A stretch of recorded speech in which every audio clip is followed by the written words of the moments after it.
क्यों मना करें? हमको तो प्रणाम करना चाहिए कि धन्य है आपके भाव, आप गुरु सेवा की भावना करते हैं, पर गुरुदेव जिसको सेवा में रखे ये भाव रखना चाहिए। डॉक्टर जय हनुमान दाची महाराज, गीता धाम जबलपुर से। जय हनुमान महाराज जी। महाराज जी, माँ राधा जी और माँ सीता जी की समीक्षा एवं कृपा पाने के लिए क्या साधन है?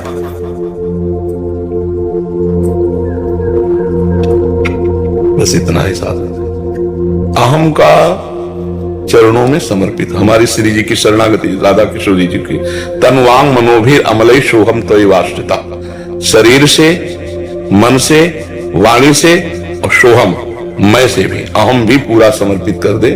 खास बात यही है, उन्हीं का जस गायन करना, उन्हीं का नाम चिंतन करना, उन्हीं का उच्छिष्ट पाना और उन्हीं के अधीन हो जाना, यही है अधीनता ही। चाहे जो इष्ट हो, इष्ट की प्राप्ति का सर्वोत्तम उपाय अधीनता है। एक भरोसो, एक बल, एक आस विश्वास, एक राम घनश्याम हित चातक तुलसी।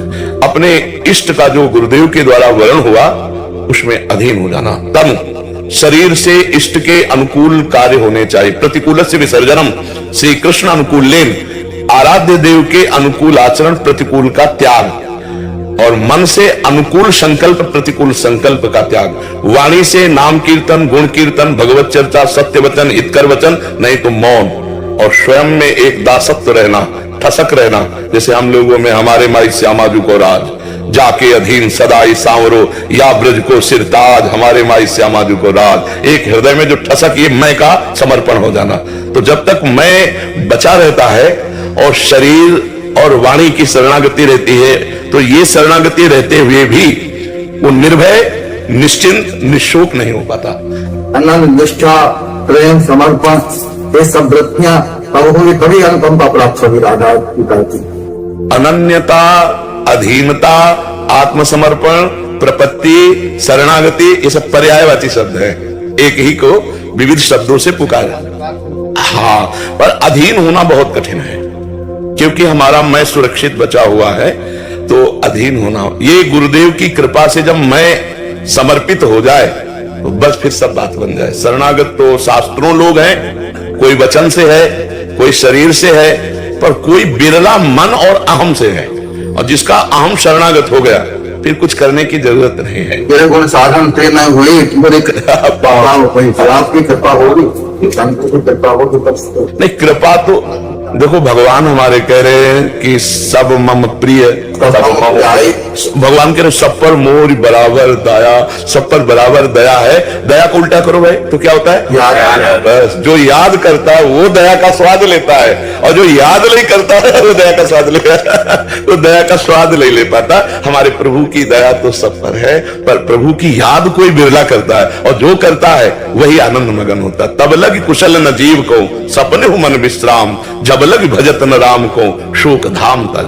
हाँ, जो चाहता है नित्य सुख, अरु मन को विश्राम, हित ध्रुव हित सो भजत रो, पल पल श्यामा श्याम, श्यामा श्याम। अगर नाम जब चल रहा है और प्रभु की अधीनता है तो सतरत सतरत सा लोकांतार्य। नाम जपत नाम पर देखो कहना बहुत सरल है, लेकिन निरंतर नाम की वृत्ति ये बहुत कठिन है।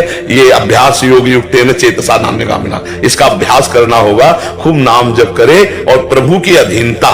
गोस्वामी तुलसीदास जी ने कहा, सत्य वचन आधीनता परतीय मात समान। इतने पे हरिना मिले तो तुलसीदास, हाँ बहुत जोर की बात कही है। हाँ, इतना जीवन में उतार ले तो भगवत प्राप्त हो जाए, चाहे वो गृहस्थ हो चाहे विरक्त हो। राजकुमार जी बिलासपुर से। महाराज जी आपके चरणों में कोटि कोटि प्रणाम। महाराज जी, जैसे लोग भंडारा कराते हैं, भगवान के नाम का प्रसाद या लंगर लगाते हैं, तो ऐसा बोला जाता है कि प्रसाद बांटने वाले के पाप कट रहे हैं और भोग पाने वाले के हिस्से में आते हैं और उनके पुण्य नष्ट होते हैं। तो महाराज जी, हम अपने हिस्से के पाप किसी और को क्यों दें, कि हमारे खुद के गलत कर्मों की सजा कोई और क्यों भोगे? और महाराज जी उद्देश्य इसका दूसरा भाव कर लो कि भगवान ने हमको 4 रोटी दी है तो 2 में हम बांट कर खा रहे हैं, पाप पुण्य काय को लगा? हमको कोई पाप नष्ट करने की बात है, अपने भगवान की आराधना कर रहे हैं। तो दियम वस्तु गोविंदम तुभ्यमेव समर्पये, हे भगवान आपके द्वारा दी हुई वस्तु आपकी सेवा में लगा रहे, तो वो पाप वाली बातें हटा दो। ये बात सर्वोत्तम है। तो दियम वस्तु गोविंदम तुभ्यमेव समर्पये, हे गोविंद आपने जो मुझे दिया उसी में से हम कुछ बांट रहे हैं।